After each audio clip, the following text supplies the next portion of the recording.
एक और खबर, ईरान की अमेरिका को विध्वंसक धमकी, जंग के लिए फौज तैयार है। आईआरजीसी कमांडर ने बयान दिया, तबाही मचाने के लिए मिसाइल रेडी मोड पर हैं। ड्रोन हमलों के लिए टारगेट भी लॉक्ड हैं। आदेश मिलते ही सर्वनाश होगा।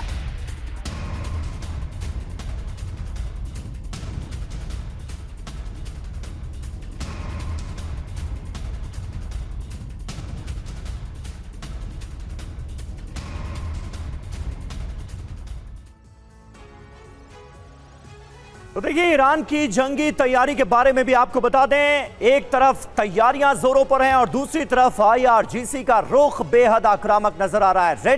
रेडी टू अटैक मोड में मिसाइलें रखी गई हैं, ये आईआरजीसी ने कहा है। इसके मायने समझिए फिर हमले की तैयारी में है ईरान, यानी एक बार फिर अगर जंग शुरू होती है तो ईरान की तरफ से आक्रामक हमले किए जाएंगे। आईआरजीसी ने धमकी दी कि सुसाइड ड्रोन्स के टारगेट्स को लॉक कर दिया गया है। मायने समझिए, अमेरिकी सैन्य ठिकानों पर दोबारा हमले संभव हैं, ये ईरान बताने की कर रहा है कोशिश। इसके अलावा हमले के आदेश का इंतजार किया जा रहा है। आईआरजीसी की तरफ से धमकी दे दी गई है और इसके मायने ये कि यूएस इजराइल को जंग का संदेश दिया जा रहा है। बताया जा रहा है कि ईरान भी तैयार है। अरब देशों में शत्रु बेस टारगेट पर हैं, यानी कि लॉक्ड हैं। फिर से अरब देशों पर स्ट्राइक हो सकती है। जिस तरह से खाड़ी देशों पर सबसे ज्यादा हमले किए गए थे ईरान की तरफ से, वैसे ही हमले इस बार भी हो सकते हैं। प्रोफेसर सतीश कुमार सर, ये तो सच है कि अमेरिका की तरफ से तैनाती की जा रही है, लेकिन ईरान ने भी तो अपनी तैयारी की है। समय तो ईरान को भी मिला है। ईरान की तरफ से भी जो शत्रु बेसेस हैं वो लॉक्ड मोड पर है, जिसकी जानकारी आईआरजीसी की तरफ से दे दी गई है।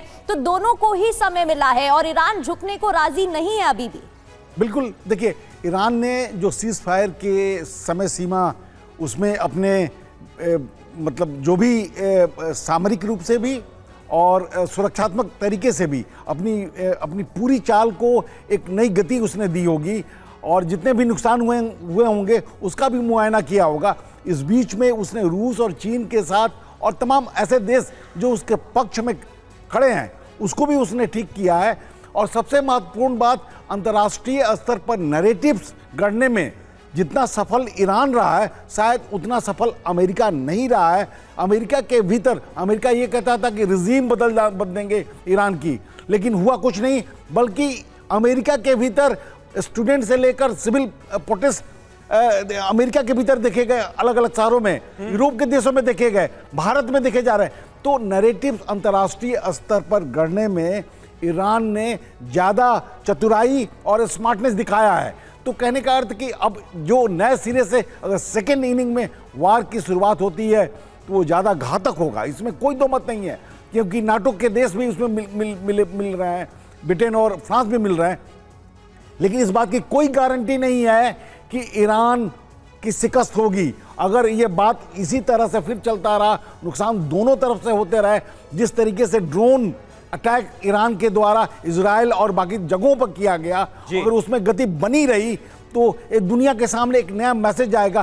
क्या वियतनाम युद्ध की मेमोरी 70 के दशक में दुनिया के सामने अफगानिस्तान में आज से कुछ साल पहले वो मेमोरी फिर से रिवाइव होगी कि क्या सर्वशक्तिशाली अमेरिका एक सुपर पावर के रूप में सचमुच में डिक्लाइन कर गया है या डिक्लाइन कर रहा है। इस बात की परिभाषा बिल्कुल सही कहा आपने प्रोफेसर सतीश। और वियतनाम और अफगानिस्तान में अमेरिका की नाकामयाबियों के चर्चे भी लगातार हो रहे हैं। ईरान के साथ जो 40 दिनों की जंग हुई और ईरान की तरफ से जिस तरह का रिटेलिएशन देखने को मिला, उसके बाद ये बातें जोर शोर से कही गई। आने वाले वक्त में अमेरिका क्या करता है, ये देखने वाली बात होगी।